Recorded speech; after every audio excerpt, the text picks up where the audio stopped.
So it's 3/8, middle to middle, tip to tip. You're right at a half mile. 87 feet wide. About a little over 35-degree banking in 1 and 2, and right at 28-degree banking in 3 and 4.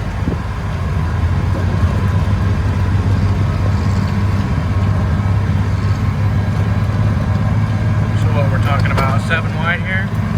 Right. They race comfortably here. Late models race, steel block late models race comfortably 3 wide here into the turn. You know, he's talking modified. You know, they race 3 wide pretty much all the time.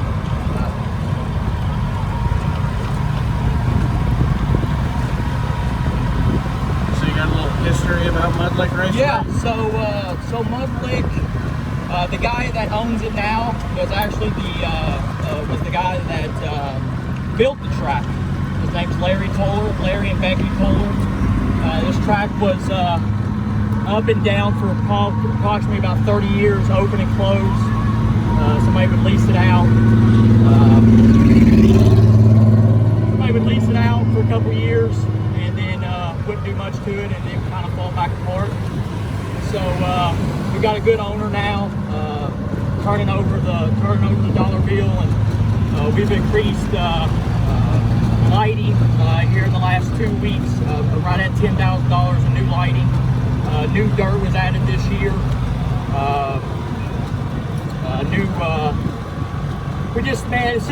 It's just so many upgrades. It's hard to, you know, at the spur of the moment, but you know, we've worked tirelessly to bring this track back to its legendary form. In the early to mid 90s, this was the place to be, kind of before the Florence and Portsmouth scene come along.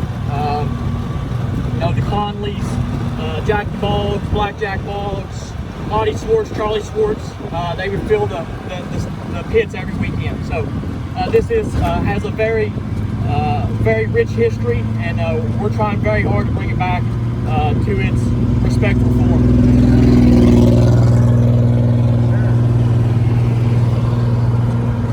Now, was it just from my perspective, or was 1 and 2 actually banked a little bit more than 3 and 4? Yeah, so yeah, 1 and 2 is it's cushion happy. So I always say is as fast as you want to go, then go to the higher you want to go in 1 and 2. So the higher you go in 1 and 2, the faster you go.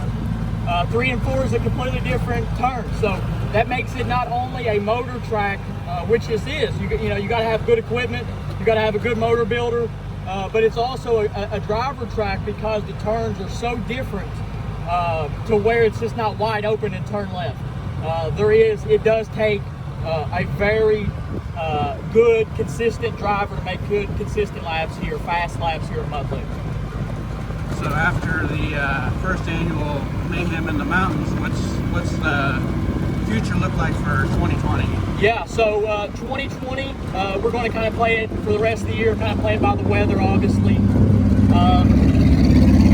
It does get a little bit colder, just kind of where we are located, and hurts us from, you know, kind of drawing the stands. So we'll kind of play it by year moving forward. I'm not going to say we were done, but there may be another couple races for 2020, but we are already excited for 2021. We've already started discussing the budget for 2021. You know, new upgrades from transponders, from new safety measures, new enhancements to the track. If you can look to the left of me, these poles here are going to be moved out about 30 feet in the off season, and we're going to bring those out to the track. Just this week alone, if you can look up here, Reno, on these poles, we've actually added close to $10,000 in lighting just this week alone to prepare for this enormous weekend that we're very excited about here. So yeah, so I mean 2020's, you know, obviously winding down, but we're already prepared for 2021. Increase in pay for all classes is what we're kind of looking forward to. And we're going to have the best racing service. In my opinion, we will have the best racing service come 2021. Sounds good. And looking ahead, obviously classes can change from week to week, but what are you planning to run? Yeah, so 2021 we're going to run right now. The plan, as of right now, will be steel block late models will be our feature class. Then it will go into the sport mod division, and then we're going to actually bring back the bomber division. We are the only track in the state of Kentucky that runs a true bomber class. This is what kind of this track was, I'm not going to say founded on, but a lot of the legendary guys started in the bomber class and either moved up to modified or late model when they started racing here. So the bomber class, super street, however you want to phrase it, is coming back in 2021. We're very excited about that. We'll be having 5 classes in 2021. So steel block late models, the sport mods, the bombers, and then we'll have the outlaw 4-cylinders, and then we'll have the front wheel drive compact 4-cylinders also. Any plans to throw some super late models out here next year? So there has been talks, you know, and I'm very honest. You know, I'm a very honest promoter. I don't sugarcoat it or bullshit it.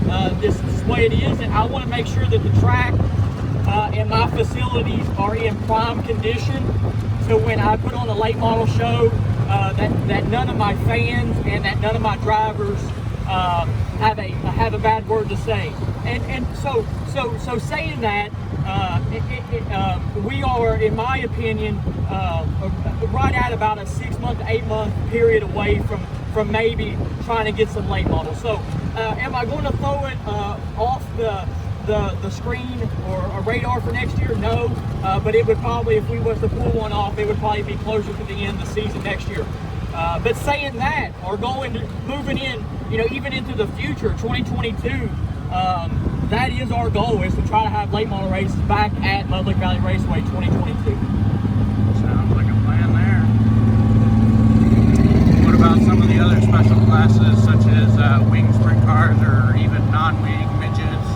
Yeah, anything along those lines. Yeah, so I've created quite a group of you know, just really good relationship building in the Indiana area here in the last 3-4 years. I got a bunch of guys that's traveling this weekend from the Indiana area, so I'm building that relationship as we speak with some of those non-sprint, non-wing guys, sprint guys, because they're based for the most part in that Indiana area.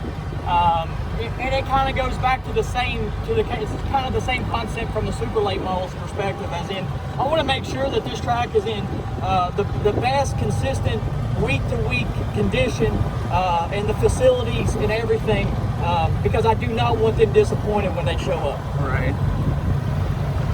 Completely understandable. So how long has the track been open since it recently closed down? Yeah, so we, Larry and Becky opened the track in 2017, which was all construction into 18, and then our first racing season was 19, and then this is our second racing season right now. So, you know, for us, is, you know, moving forward is obviously to keep this gemstone going in Lewis County. You know, this particular racetrack, if nobody's ever been to this town or this county, it is probably the only thing in this county, in this town. So it brings not only a theater and activities on a weekend, but it also brings taxpayer money and benefits to the county also. So that's kind of where we are, you know, moving into the future. You know, obviously trying to improve the signage, you know, getting into Mudlick Valley Raceway, and so I've been working with the county magistrate, and so we're looking to get some new signage to make it easier to get into Mudlick Valley Raceway. So we're very excited for 2021, but you know, let's not overshadow, you know, what we've done this year during a very difficult racing season. You know, we're one of the only tracks that has not missed a week of racing during the pandemic. We have not shut down. We have not skipped a beat. We have took the correct safety measures, social distancing. Health department has checked. We've passed every inspection and temperature checks, all that good stuff. So, you know, we are diehard racers here. This is what we love to do, and we want to give drivers and fans the absolute best facility and racetrack to come to every Saturday night in the state of Kentucky. Definitely, that's a big thing to the success of this track this year, is just being able to run run every weekend, whereas as far as I know, no other track in Kentucky has even been able to, That's correct. or let alone the United States for that matter. And that takes, you know, that takes persistency. It takes a consistent effort to know that safety measures are our number one goal. And so we were able to accomplish every safety measure from the health department standpoint. And we have 40 acres here, right? So 40 acres, we set on 40 acres here. So, you know, there's plenty of room to social distance in 40 acres. So the track holds about 7 acres. So that gives you about 32 acres of field, camping, pits. So a lot of people ask me this week, do you think you're going to run out of space? I said, I got 32 acres. If I run out of space, I'm in big trouble. So, so space is not a problem here. Pit parking's not a problem. We're just excited, man, and we're excited that you're here, Reno, with 357 World of Dirt to bring great coverage. And yeah, that's it, man. Sounds good. I look forward to the racing action this weekend.